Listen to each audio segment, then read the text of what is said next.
పరిశుద్ధ గ్రంథం ఛానల్ వీక్షిస్తున్న ప్రతి ఒక్కరిని దేవుని పేరిట వందనాలు తెలియజేసుకుంటున్నాం. ప్రేమ, సంతోషము, సమాధానం సదా మీకు తోడేండి నడిపించునుగాక. నిన్నటి దినాన సామెతల గ్రంథం 24వ అధ్యాయం చదువుకున్నాం. ఈరోజు సామెతల గ్రంథం 25వ అధ్యాయం చదువుకున్నాం.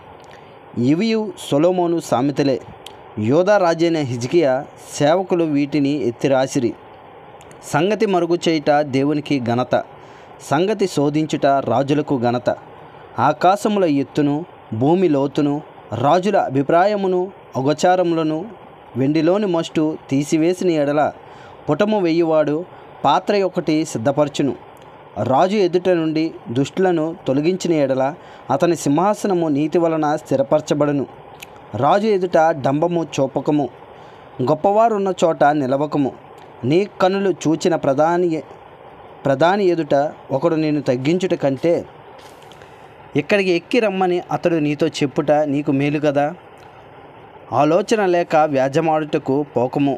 నీ పొరుగువాడు నిన్ను అవమానపరిచి దాని అంతమున ఇక నీవేమి చేయదువని నీతో అనునేమో.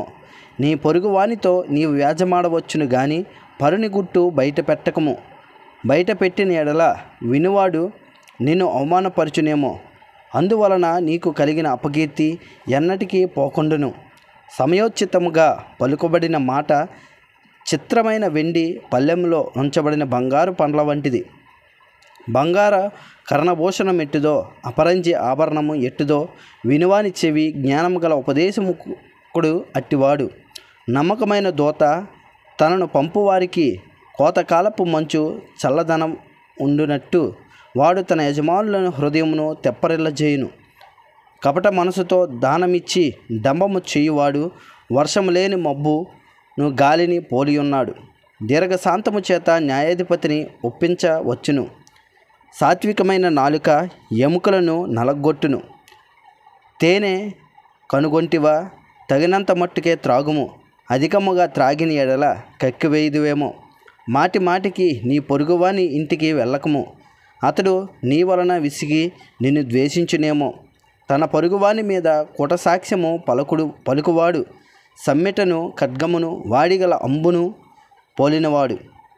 శ్రమకాలములో విశ్వాసఘాతుకుని ఆశ్రయించుట విరిగిన పళ్ళతోనూ కీళ్ళ వలిసిన కాళ్ళతోనూ సమానము.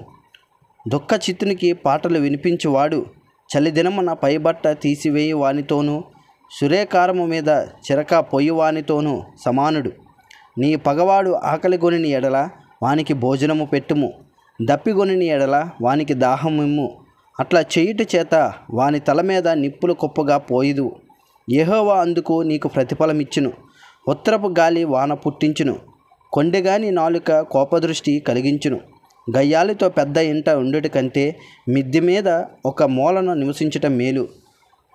దప్పిగొనిన వానిని చల్లని నీరు ఎట్లుండునో దూరదేశము నుండి వచ్చిన శుభ సమాచారము అట్లుండును. కలకల చేయబడిన ఓటయు చెడిపోయిన బొగ్గయు నీతిమంతుడు దుష్టునికి లోబడుటయు సమానులు. తేనె నధికముగా త్రాగుట మంచిది కాదు. దుర్లాభమైన సంగతి పరిశీలన చేయుట ఘనతకు కారణము. ప్రకారము లేక పాడైన పురము ఎంతో తన మనసును అణుచుకొనలేనివాడు అంతే. ఇంతటితో సామెతల గ్రంథం 25వ అధ్యాయం పూర్తయింది. రేపటి దినాన సామెతల గ్రంథం 26వ అధ్యాయం చదువుకుందాం. ప్రేమ, సంతోషము, సమాధానం సదా మీకు తోడేంటో నడిపించునుగాక. ఆమెన్.